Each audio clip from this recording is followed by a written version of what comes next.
Wouldn't it be great if you could increase your weight loss results, even without exercise?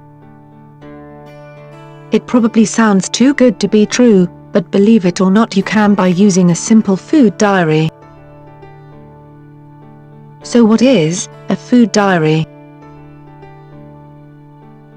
A food diary is simply a day-to-day diary where you record everything you've eaten each day. The advantages of using a food diary are that it helps stop unconscious eating. You can see what food you've eaten, as it's all written down in black and white. It helps you to see what your bad eating habits are, and what you've been snacking on. It can make you think twice before eating junk food.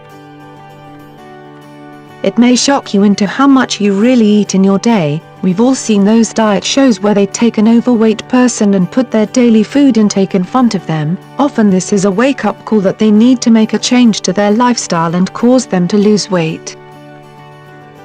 Proof that a food diary does have benefits.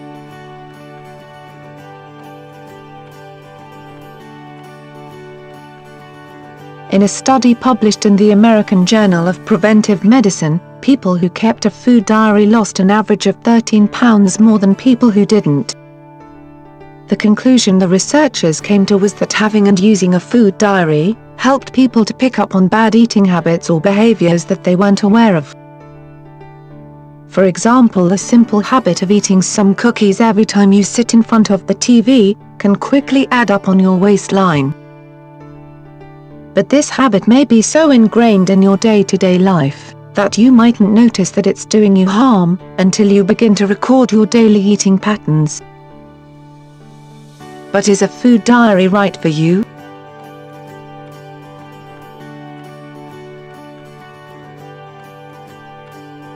If a food diary and recording your eating habits sounds like the thing for you, there are some things you need to keep in mind.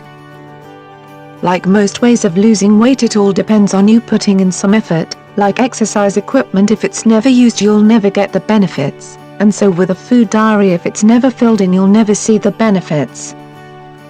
Honesty is also a big part of having and keeping a food diary. If you pick and choose what goes in your food diary, you'll never get the results you're looking for.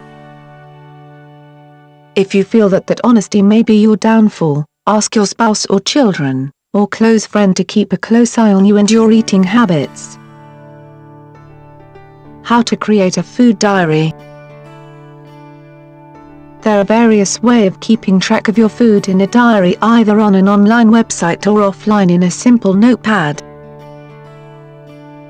I believe the second option is best and the easiest to do. The reason for this is that there can be a time delay between what you've eaten and when you write things down on a website. This can lead to leaving things out and not writing everything down properly, which defeats the purpose. So, when you've got a notepad in hand,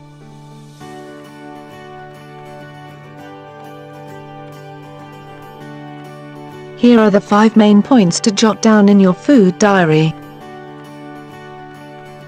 Number 1, what foods you ate and how much. This probably sounds obvious, but by recording the foods you've eaten you'll become more aware of what you've put in your mouth. It's like the equivalent of those diet shows, which show a contestant how much food they've eaten in a week. Remember, just because it disappeared in your mouth doesn't mean it didn't exist. This alone could be a huge wake-up call for you. Number 2, where were you eating? Were you eating sitting down in front of the TV, at the kitchen table, at a restaurant? By recording where you were, you may notice a trend. Do you eat more when you're at home or eating out? Do you find yourself eating more in front of the TV? If you notice that some places or areas cause you to eat more, you can now avoid them and eat elsewhere. 3, who were you eating with? Was it your best friend or was it with your family, or were you eating alone? Like the last tip, you'll start to notice a trend. If you find you eat more on your own, then try to only eat with others or in the company of others. 4, what time did you eat at? Are you a midnight feaster or do you eat more at different times of the day? By recording the times you eat at, you can do more about this problem. and possibly stop eating after 7 p.m. or eat more in the earlier parts of the day when you've a better chance of burning it off. 5. What snacks did you eat during the day? Like tip 1, there's no point in just recording meals and not recording your snacking. You might not have a problem with food, but snacking could be your downfall. Record what snacks you've eaten and how much. If you find snacking is a problem for you, either don't shop for these products so they won't be in your house anymore, or buy the snack version and stick to eating only one portion. It might be smaller, but don't get carried away. Note: remember, a food diary will only work if you're honest and put everything, and I mean everything, down. Otherwise you're only fooling yourself and you'll never get to the root of your weight problem. So, what are you waiting for? Get busy and get writing.